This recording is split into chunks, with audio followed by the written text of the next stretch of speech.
Oh boy, next episode is called Necro. Mm-hmm. I'm finding a lot of the themes interesting. I'm not always finding the execution to be successful. Yeah.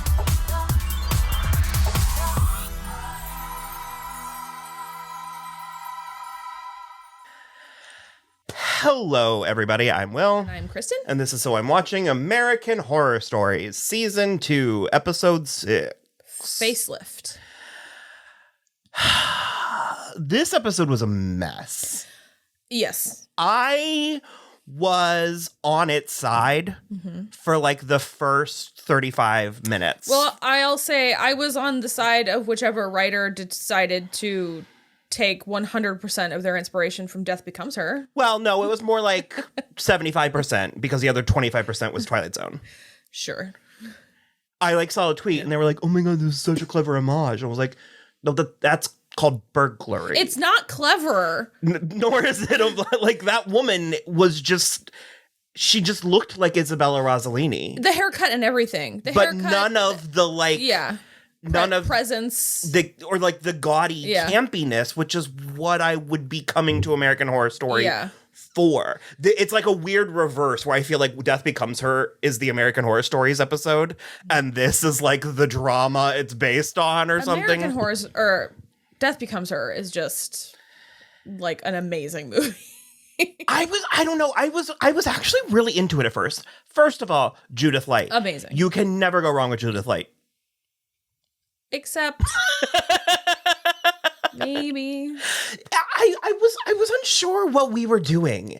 And I can't even really go as far as to, like, this wasn't bad in like a Milkmaid's way or like it just it wasn't coherent for me. Well, it's like one thing. What was the moral? And then it's like, what was the theme? What was this about? There's no moral.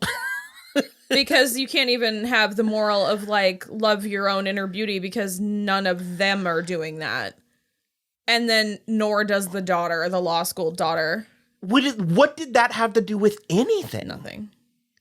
Like, yeah. The thing is I was, like, really enjoying the, like, vibes, I guess, at first. And then the more I watched it, I also was like, how dare you not make Judith Light beautiful?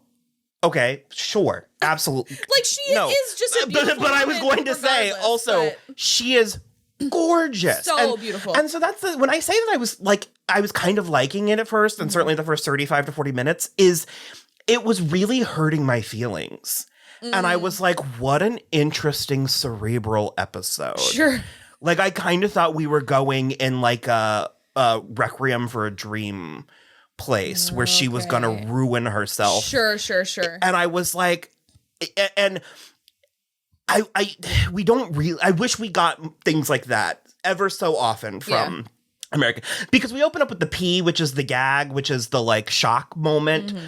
But it kind of checked for me that like weird health and beauty shit. Like, so I was sort of like, oh, maybe this, I don't know. I was really sort of like, she just had this diluted desperation that I thought was what we were doing. Well, also, I was like, the like old ugly makeup that they put on Judith Light, I was like, girl, just get some like under eye brightening masks. Like, you'll be good in 2 days. Like, and it was also just sort of like a medium wig. And I was so like, it wasn't ugly, but it also was, I was like, I don't know.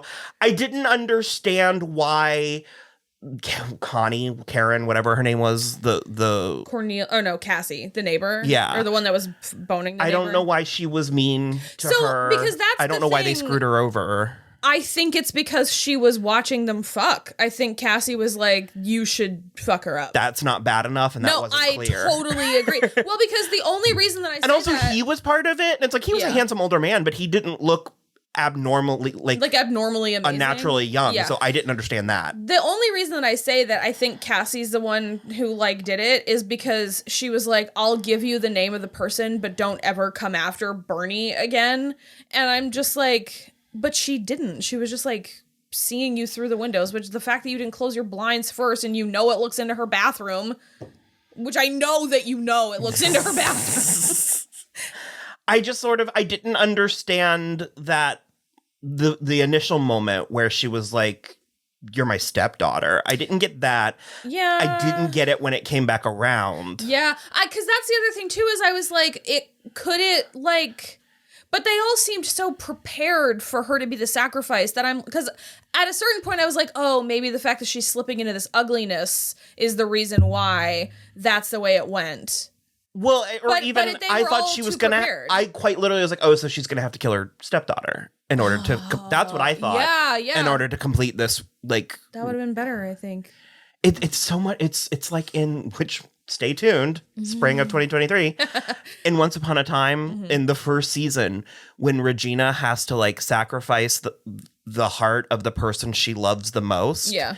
And I was like, oh my God, she's going to use her own heart. Like she's going to take out her own heart.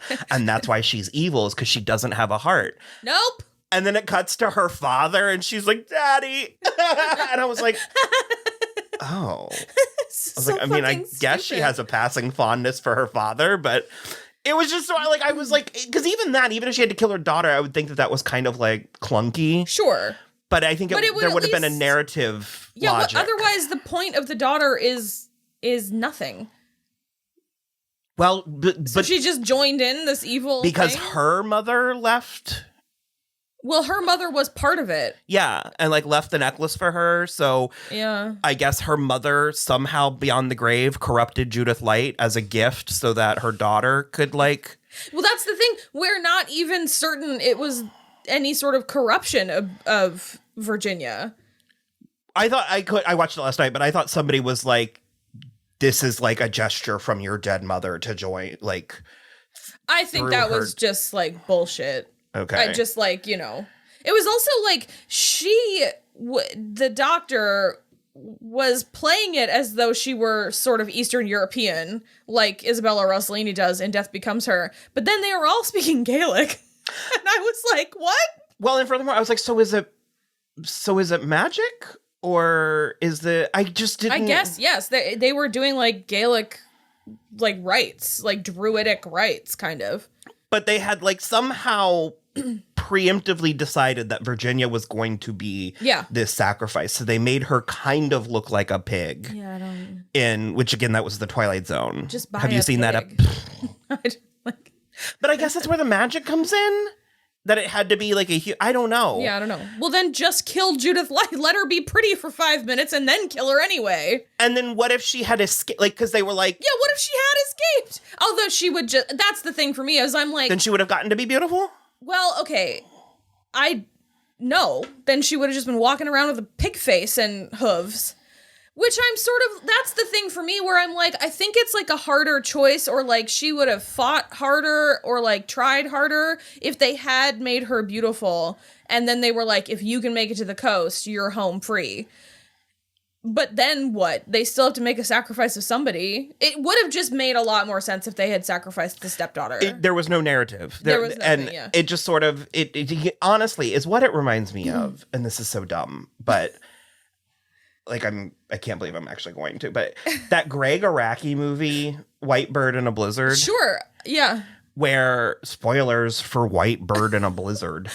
Go ahead and watch it. It's at least cuckoo. Like, you tell me right now in the comments if you've seen that movie before. Or if you even knew it existed to get spoiled. But it's like Eva Green goes missing and it's Shailene Woodley, right? Mm-hmm. Yeah. What? The husband? Oz. Law and Order. SVU. Christopher Maloney. Christ almighty. Christopher Maloney is the husband. Yeah. And the like mystery, or it's like she goes missing and like the reveal is that he killed her and she's in the freezer in the basement. And that's such an obvious like blah, blah, blah. And so the director was like, we can one up this. And so they like weirdly changed it that he was like banging her boyfriend for some reason. Yeah. And it had no narrative whatsoever. And everyone is like, what a shocking twist. And I was like, yeah, because it doesn't make any goddamn sense. It's not, you can't call something a shocking twist if there's no basis for it in the story. If you are presented with what looks like a narrative and then out of nowhere something the complete opposite happens, that's just bad storytelling.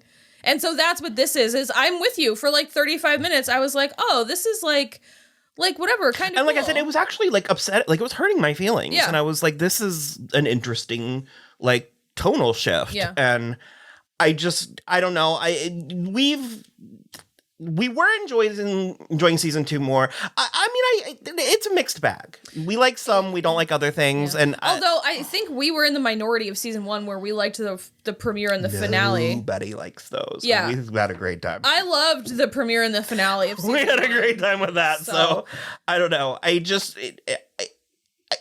think it thought it was doing something highbrow or like I said, I think it thought it was doing something cerebral, and it just wasn't. And then I'm so the end with the daughter. So she's re-enrolling in law school. Well, also, first of all, she was 32, which is like too young to need to be beautified that way. Yeah. And again, I'm like, look, second of all, I mean, just go to like Ulta and they'll show you how to contour your face. Like didn't need anything. And more than half of these were just haircut issues. Yeah, 100%.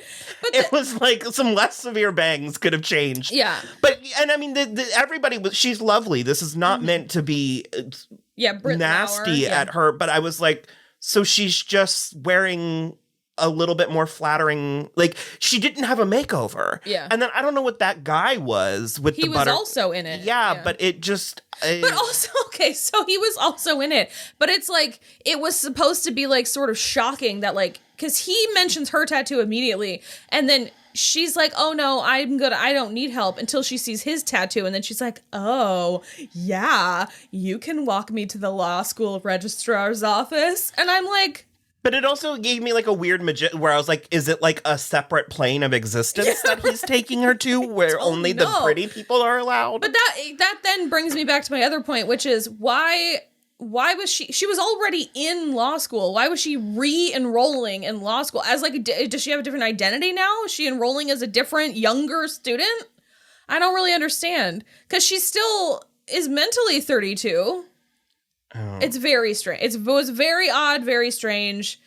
I feel like it was a humongous waste of Judith Light. Yeah, it was like someone wrote like a coherent narrative, and then Ryan, Brad, Manny, one of them was like, and just like took a pen and just scribbled some stuff. All three are credited as writers on this episode. Or like they had like half of 3 episodes filmed. Yeah, I don't know. I definitely didn't like hate it like it just didn't make any sense. Like I hated the Milkmaids episode, but it just didn't make a lot of sense. There wasn't enough like explanation for like how and why this was happening. If you're gonna but also it was not enough explanation in the mysterious way that Death Becomes Her is, because that's just a very like mysterious Eastern European like witch doctor-y kind of thing. And this was just like they're saying Gaelic spells and they want to kill a pig person. And I'm like, well, okay, so I they guess. can stay pretty. It wasn't, that's the thing, is it wasn't culty and about that in Death Becomes Her. And I think that's why that is much more successful. Plus it's also the now a warning part of it, where it's like they just tricked her. I don't know. It didn't work. It didn't work for me. Yeah. Like same. at all. And it was, and on top of that, it wasn't even really audacious. It was just sort of dull. Exactly, yes. In a way that ultimately I found offensive on Judith Light's behalf. And 100%. And I do think that if they had decided to take it a cerebral route, having her actually become beautiful, I hate saying this because Judith, like you said, Judith Light is a very beautiful woman. But it's like, if they had her become beautiful and then she had to kill her daughter in order to get it, or like they were still chasing her and if she got away, she's like, welcome into the fold or whatever. I don't know. Very a miss for me. I'm not angry, and I wasn't even like disgusted like I was with the Milkmaids. It just was not, it's not it. So. All right. Really interesting opening credits though. I mean, disgusting, but yeah. I thought it was cool. A lot of it was good. Well, they had like leeches and stuff. So like all kinds of like beauty things that people have done. It was like not terrible, but yeah. Well, because I don't know this, but that's another thing is it's like what we're struggling with calling with like beautiful. Yeah. It's like if you mean young, then say young. Exactly. because Judith Light is beautiful. She's just older. She's just an old lady now in a way that like I totally agree with that, because it's like that's what you're looking for. You're not trying to be beautiful. If you like you look at your bone structure, Judith Light, like Virginia, look at your bone structure. And that's why I was like, just throw a couple skin brightening masks under the eye. You'll be good. You'll be so good. So, okay, bye. Bye.